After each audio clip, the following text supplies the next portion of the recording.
सम्पूर्ण फेसबुक फ्यामिलीलाई फेरि पनि स्वागत छ मेरो न्यू भिडियोमा। आजको मेरो सफर चाहिँ अरुणाचल प्रदेश पासीघाट टु आसाम डिब्रुगढको थियो है। अनि बाटोको नजारा यस्तै छ, हजुरहरू हेर्न सक्नुहुन्छ है।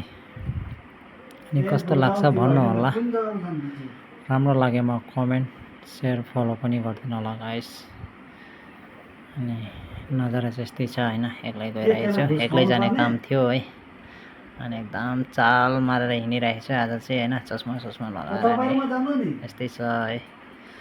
अनि यो चाहिँ हाम्रो बोगीबिल ब्रिज हो, हजुरहरूले हेर्न सक्नुहुन्छ, यस्तो छ ब्रिज चाहिँ हो। अनि आज चाहिँ नामेर भिडियोहरू बनाउनु टाइम पाएन यहाँ है। अनि सधैँ चाहिँ बनाउँथेँ, आज चाहिँ बनाउनु टाइम पाएन। अनि हजुरलाई राम्रो लाग्यो भने भन्नु होला, नेक्स्ट भिडियोमा फेरि हजुरलाई देखाउने छु यो ब्रिजको नजारा है।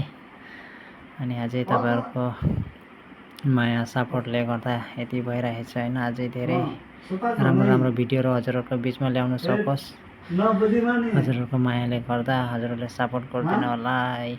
अनि राम्रो लाग्यो भने कमेन्ट गर्नु होला, अनि कस्तो लाग्छ भन्नु होला है कमेन्टमा। अनि अहिलेलाई चाहिँ बाई, फेरि भेट्ने छु नेक्स्ट भिडियोमा।